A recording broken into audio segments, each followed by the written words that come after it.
Porque a ideia é que, a partir do momento que eu tenho um mecanismo de cartão para permitir que aquela custa seja paga, eu estou conseguindo, de certa forma, dar agilidade àquele processo, porque a tramitação, a partir do momento, ela deixa de ser estopada, ela é dada continuidade à tramitação após esse pagamento de custas.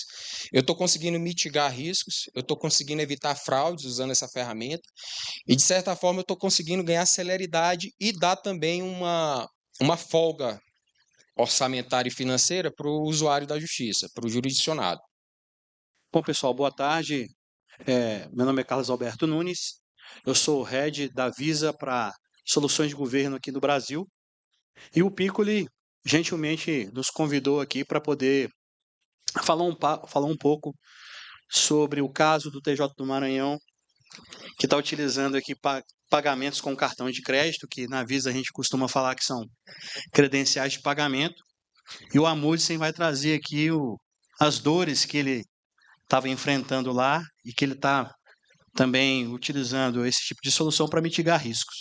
Amundsen, por gentileza.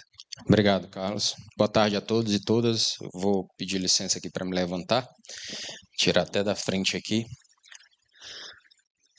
A satisfação grande do TJMA estar participando também do Expo Jude, e a gente está num universo em que a gente está discutindo muita inovação e está todo mundo falando de inteligência artificial, e a gente não pode perder o gap de que a inovação, a IA tecnologia, faz parte da inovação, mas a gente tem também soluções já tradicionais, consolidadas no mercado, e que a partir do momento que a gente consegue amoldar elas para dar uma utilidade diferente, ela passa a ser uma inovação também, principalmente para nós aqui no Poder Judiciário. Então, o que a gente vai trazer aqui, eu vou falar um pouquinho. O Carlos falou das nossas dores, o que são os nossos desafios, o que isso está representando no nosso dia a dia nos tribunais de justiça. Hoje nós temos grandes desafios, né? Nós somos cobrados diuturnamente pela sociedade, pela mídia, por todas as partes, para que nos tornemos mais eficientes, para que a gente dê acesso à justiça, para que a gente combata a morosidade, para que a gente se modernize, etc. O certo é que hoje, pegando os números de 2023, o nosso desafio para 212 milhões de habitantes, nós temos aí anualmente, e quem acompanha essa estatística mais de perto, percebe que a gente cresce. Todos os anos a gente bate recorde, né, de processos, de casos novos. Então nós temos hoje, o ano passado, os dados de 2023 são 37 milhões de casos novos, então 70% de tudo isso está na Justiça Estadual. São 121 milhões de processos tramitando, também um novo recorde no Poder Judiciário, nas 91 cortes que nós temos, e 36,8 milhões de casos baixados. Essa foi a nossa produtividade. Quando a gente analisa o indicador aqui, e a gente faz um cálculo bem grosseiro, a gente percebe que é como se 56,88% da população estivesse demandando o Poder Judiciário.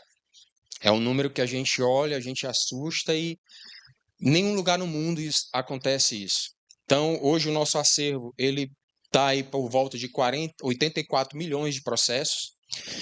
A gente analisa, e as últimas matérias, até o nosso presidente do Supremo, ministro Barroso, questionou muito, porque a gente fala que o custo do processo no Brasil é muito grande.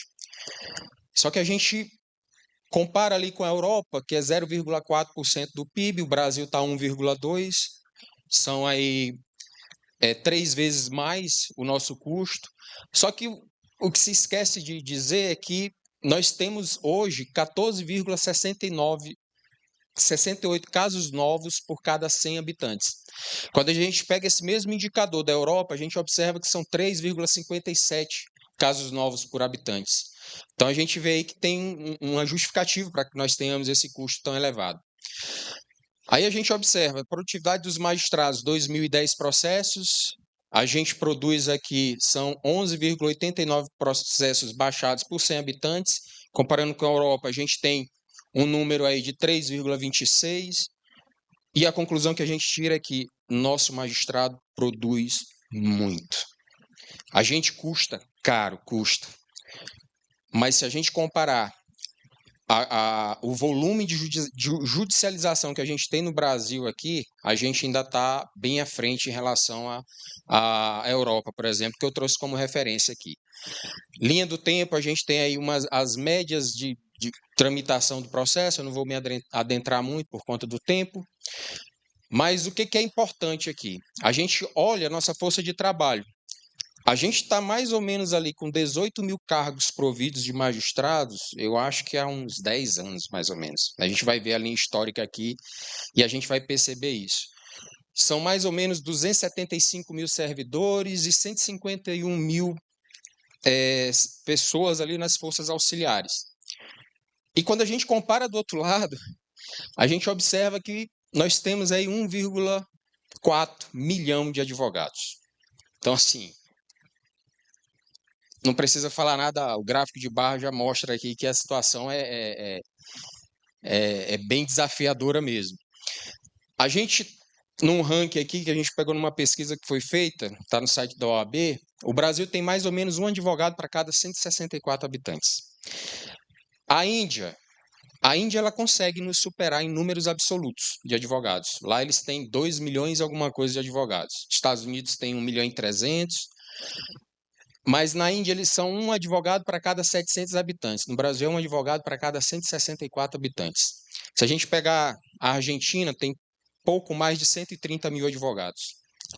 E aí a gente faz uma outra análise. Esses advogados hoje eles estão mais distribuídos aqui na região sul-sudeste, tá? É onde a gente tem uma concentração maior, é onde a gente tem uma litigância maior, então a gente tem um pool de concentração processual maior também.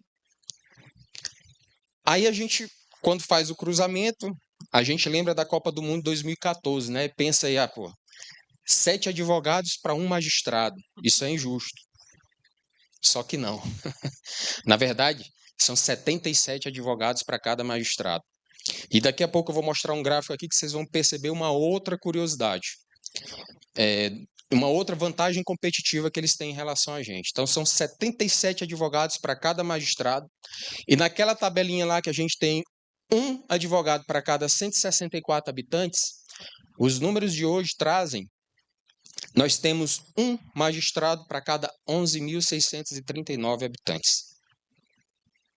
Essas, Carlos, são as nossas dores, os nossos desafios. São enormes. Aí nisso eu vou fazer aqui bem rapidamente uma comparação. Extremamente difícil você conseguir dados estatísticos dos anos 90, anos 80 do judiciário, mas a gente conseguiu ali. E a gente faz um cruzamento aqui. Lembra o que eu falei? Nós estamos estagnados aqui em 18 mil magistrados de 2017 para cá. Lá em 2012, nós tínhamos 2010, aliás, nós tínhamos 16 mil magistrados. Em 1990 eram 4.930. Se a gente observar aqui na escala, nós tínhamos 5 milhões, 6 milhões de processos em 1990 e a gente veio crescendo aqui, batendo um recorde aqui de 120 milhões de processos. Quando a gente olha a escala, proporção da população que litiga, na verdade, não é a população que litiga, mas a quantidade de processos em relação à população, a gente sai lá de 3,97 e ultrapassa aqui os 50%. Então, assim, é um número exponencial de demandas judiciais que chegam para nós, do Poder Judiciário, como demanda social. Então, a gente vem. E aí a gente olha um outro número. A nossa produtividade, os processos cresceram, mas a nossa produtividade também cresceu. Nós atingimos em 2023, conseguimos atingir o número de baixas que a gente estava ali pré-pandemia, com 35 milhões, a gente chegou a 36 milhões e 700 em 2023. O grande problema aqui é o nosso índice de atendimento, que pós-pandemia, o índice de atendimento é ok, para quem possa não saber. Para cada 100 casos novos, a nossa meta é, no mínimo, baixar 100 processos no ano, para que a gente evite que aquele acervo que a gente recebeu do passado, ele cresça. A gente via que esse IAD lá nos anos 90 era 0,58%, 0,60%. E a gente tem uma herança processual que vem de lá, e que vem se acumulando, por isso que a gente tem um acervo gigantesco. Mas aqui, a partir de 2015, a gente conseguiu índices superiores a 1, ou seja, nós estávamos conseguindo baixar processos além do que estava entrando de caso novo. O risco é aqui, pós-pandemia, a gente está com um índice de atendimento à demanda aqui inferior a 1, ou seja, a gente está gerando acervo. E aí, fazendo uma pequena comparação aqui, tirando entre 1990 e agora 2023, a gente teve um crescimento entre 90 e 23 de 270% do número de magistrados, mas tivemos um crescimento de 1.920% do número de processos, e a nossa produtividade cresceu em 307%. Qual o grande diferencial que aqueles advogados têm hoje? Em relação às soluções de tecnologia, eles estão bem à frente da gente, porque eles têm, por conta de estar na iniciativa privada, eles conseguem desenvolver mais e mais rápido, superar a burocracia que nós temos no governo, né, no setor público. Então, com base nisso, em todas essas dores que a gente tem aqui, o Tribunal de Justiça ele desenvolveu uma pequena contribuição, que é a utilização de cartão de crédito, né, como facilitador do parcelamento de custas judiciais, emolumentos e etc. A gente dá algumas contribuições, porque a ideia é que, a partir do momento que eu tenho um mecanismo de cartão para permitir que aquela custa seja paga, eu estou conseguindo, de certa forma, dar agilidade àquele processo, porque a tramitação, a partir do momento, ela deixa de ser estopada, ela é dada continuidade à tramitação após esse pagamento de custas. Eu estou conseguindo mitigar riscos, eu estou conseguindo evitar fraudes usando essa ferramenta, e, de certa forma, eu estou conseguindo ganhar celeridade e dar também uma folga orçamentária e financeira para o usuário da justiça, para o jurisdicionado. Então, começou ali em 2019, com a edição da Resolução 41, e hoje nós estamos, em 2024, construindo um novo conceito, e em parceria com as operadoras, com a Visa, para que a gente possa ter uma ferramenta ainda mais ágil e que possa contribuir ainda mais com o desenvolvimento dessa utilidade dentro do Poder Judiciário. Aí, hoje, a base legal que a gente utiliza, nós temos uma lei estadual lá que ela já prevê a possibilidade de parcelamento e deixa a critério do órgão fazer essa definição. Então, nós regulamentamos por meio daquela resolução lá 41. Inclusive, todo esse material, vou deixar um QR Code aqui ao final para que vocês possam baixar aí, caso algum tribunal tenha interesse em estudar também. Então, o que foi autorizado nessa regulamentação do Tribunal de Justiça? Pagamento de débitos judiciais e acordos via cartão de crédito ou débito. Todas as custas judiciais hoje nós já estamos com as ferramentas implementadas e funcionando.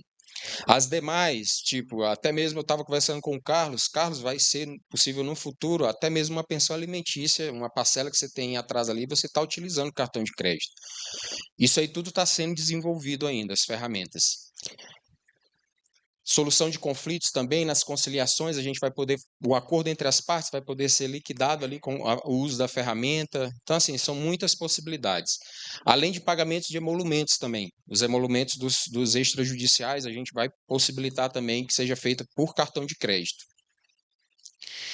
E assim, como é que funciona na prática? Hoje a gente tem lá no nosso site o que a gente chama lá de gerador de custas, tá? Esse gerador de custas aqui, o gerador de custas, o usuário, o advogado, a parte, vai poder acessar diretamente. A partir dali, ele vai fazer um conjunto de seleções, né, serviços de custas e etc. Estou mostrando aqui só um exemplo rapidamente para vocês. Ele faz o cálculo, ele tem acesso a todos os cálculos, faz a seleção ali, por exemplo, que eu escolhi aqui uma busca e apreensão, você digita todas as parametrizações do processo, já é gerado aqui um valor, tá, do cálculo daquela custa. Opa, apertei sem querer, que é errado. Só um instantinho para voltar aí. Ajuda dos universitários. Voltou. Depois que ele faz o cálculo dessa custa aqui, é gerada uma guia de pagamento. Aí o que é interessante? Antes, nós tínhamos só a solução do código de barra lá, boleto, certo? Hoje a gente já implementou o Pix e também implementou lá o pagar com cartão. Então, se o usuário, o jurisdicionado, ele faz a opção de pagar com o cartão, uma outra interface é aberta, e aí você faz, dentre o processo licitatório de credenciamento, você tem lá as empresas que você vai escolher, a que tiver a melhor o melhor parcelamento, a melhor condição de pagamento, você digita o valor e parte diretamente para a tela de simulação desse parcelamento, tá? A partir do momento que você faz a sua escolha, a sua opção aqui, você vai para o site da operadora, que no caso aqui é uma credenciada, e faz o pagamento. Então, assim, hoje, como que funciona? Nós temos uma certa letargia ainda de D+2, porque a operadora, o jurisdicionado paga com o cartão de crédito, esse valor é passado para a credenciada e só então a credenciada faz a liquidação do nosso pagamento. Então, ainda é um gap que precisa ser melhorado. Agora, sim, o que a gente percebe no dia a dia é que a gente tenta trazer modernização e flexibilidade para o jurisdicionado, a gente consegue ajudar com a celeridade dessa tramitação processual e acaba trazendo também uma inovação. Então, assim, a solução hoje, ela efetivamente está sendo utilizada no Poder Judiciário, é algo que nós estamos colhendo efetivamente frutos muito positivos e que para 2024, como eu coloquei lá naquela linha do tempo, o que a gente busca hoje é fazer com que essa solução ela possa ser ainda mais rápida, mais célere, que a gente possa mitigar riscos e combater fraudes, tá? E assim, toda a documentação que sustentou o nosso processo lá para fazer esse credenciamento, quem quiser pode acessar aqui o QR Code, tem uma pasta lá que vocês vão poder baixar todos os arquivos, tá? E é basicamente isso, a nossa contribuição aqui agora. Amundsen, duas perguntas para você.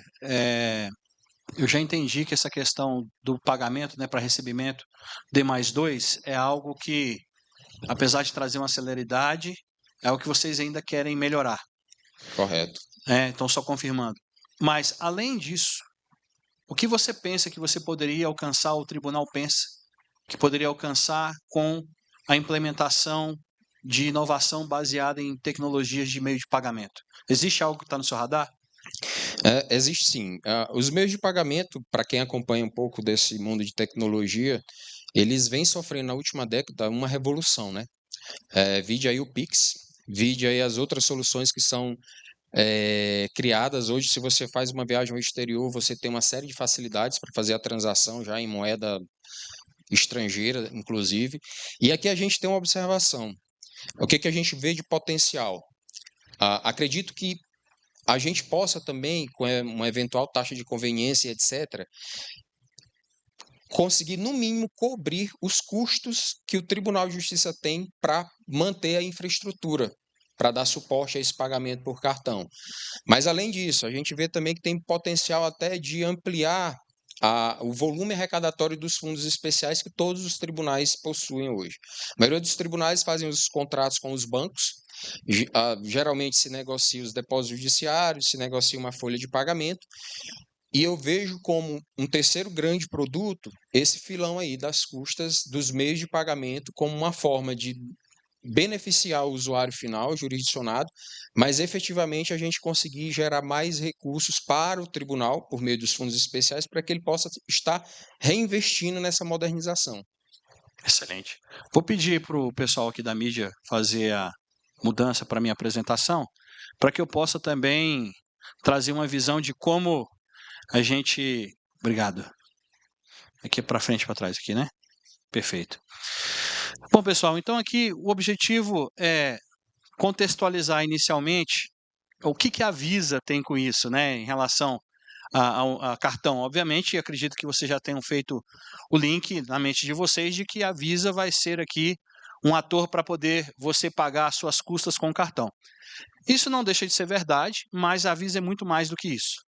Na verdade, a Visa é o que a gente chama de VisaNet, que é uma empresa de tecnologia que viabiliza a conexão de vários entes financeiros e estabelecimentos comerciais ao redor do mundo, tá? Então, hoje nós temos mais de 3,7 bilhões de credenciais de pagamento do mundo. O que significa credencial de pagamento? A credencial de pagamento, como por exemplo, você tem o seu cartão físico, né? Ele pode ser de crédito ou de débito, mas eu também tenho soluções de virtualização dos pagamentos com cartão. E hoje eu transaciono mais de 13 trilhões de dólares ano. Isso aqui já é um dado de 2021, um pouco desatualizado. e eu conecto, né, e permito fazer pagamentos ao redor de todo mundo utilizando essa rede.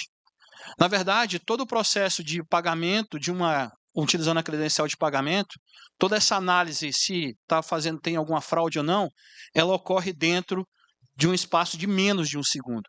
Então, a gente processa mais de 65 mil transações por segundo no mundo, ok?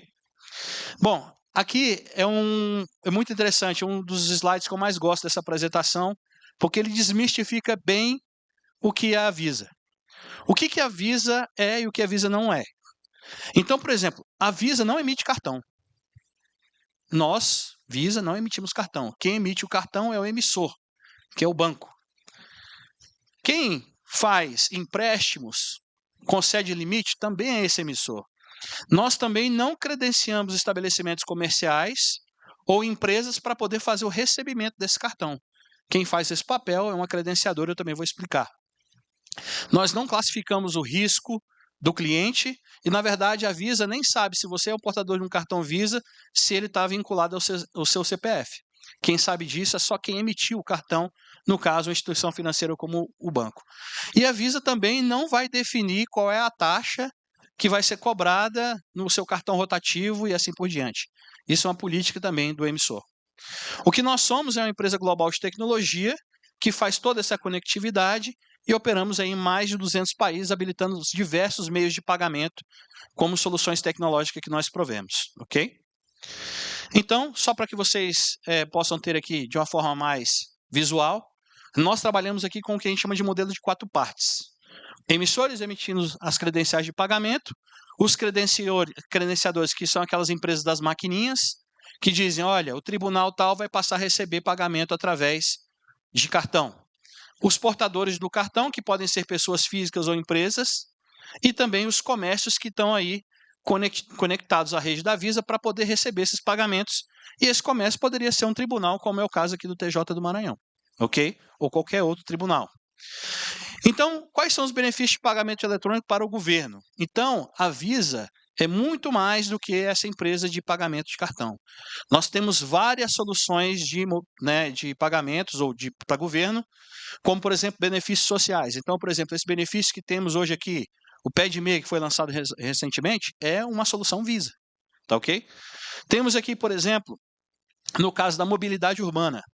Hoje, quando você vai acessar o metrô de Brasília e agora os ônibus, você pode pagar com a sua credencial de pagamento, independente da bandeira que ela usa, com uma solução Visa. Então, a Visa também está em mobilidade. Algo que o Amud sempre falou, que é a questão da arrecadação para entes públicos. Nós já temos a solução e é importante destacar que o meio de pagamento ele é regulamentado pelo Banco Central. Então, para que eu possa dizer, vou receber pagamento de impostos, emolumentos, tudo isso tem que estar devidamente regulamentado. E já no meio de pagamento, no arranjo de pagamentos, que é a expressão que a gente usa, no Brasil, nós já estamos preparados para poder receber pagamentos desses emolumentos, impostos, através de um gateway de pagamento que é agnóstico especificamente para o governo. O que significa isso? Que você vai poder receber, ou o tribunal vai poder arrecadar, utilizando qualquer bandeira. A solução é Visa, mas ela viabiliza o recebimento também de pagamentos de outras bandeiras, com inclusive uma análise em tempo real de fraude. Então, existem outros meios de pagamento que estão nascendo, como no Brasil, como você mencionou, e dentro da Visa Global, o Brasil é considerado o país mais disruptivo. Então, a gente tem que estar sempre correndo atrás de novas soluções e a gente leva ao mundo essas soluções. Então, nós já estamos preparados para poder fazer esse recebimento e também fazer controles operacionais. A gente estava comentando hoje que o governo ele já tem muito orçamento em muitos casos, mas ele não consegue entregar da forma adequada, mesmo porque o servidor muitas vezes responde com o seu CPF. Então, ele tem todo um cuidado. Então, o que foi mencionado aqui de inteligência artificial pode sim acelerar o processo, vai acelerar, em concomitância aqui com o meio de pagamento que também traz essa celeridade. Então, dentro do setor público, eu consigo trazer toda essa rastreabilidade, melhorar a gestão pública, melhorar a entrega de orçamento, melhorar a entrega do gasto, tudo isso com soluções que nós já temos. Então, só para que vocês possam ter aqui uma ideia, né? Eu poderia ter aqui, através dos nossos parceiros, como o Banco Brasil, Caixa Econômica e outros bancos privados, Bradesco, etc., soluções de cartões para frota, cartão para fazer despesa, controle de passagem aérea. Todas essas já são soluções Visa prontas, disponíveis para vocês implementarem de forma imediata.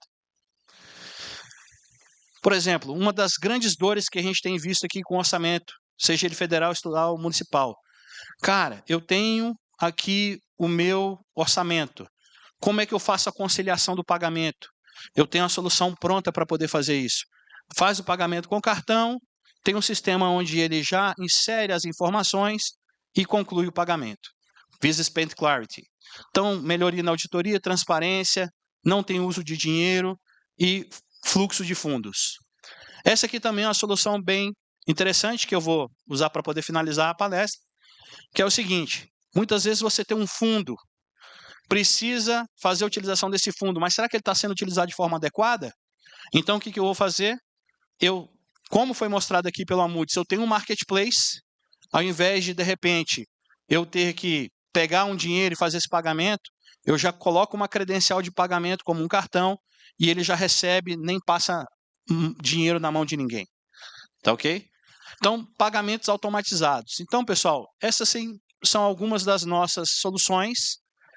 Gostaria de reforçar que elas são agnósticas, elas não recebem apenas pagamentos com Visa, mas também de outras bandeiras. E a pergunta é, qual será a próxima inovação, conforme o Amud falou? É pagar uma fiança no cartão? É pagar uma pensão alimentícia no cartão? É fazer um acordo na conciliação? Estamos disponíveis para poder também desenvolver outras soluções que eventualmente vocês não viram aqui, mas que de repente possam interessá-los. Obrigado.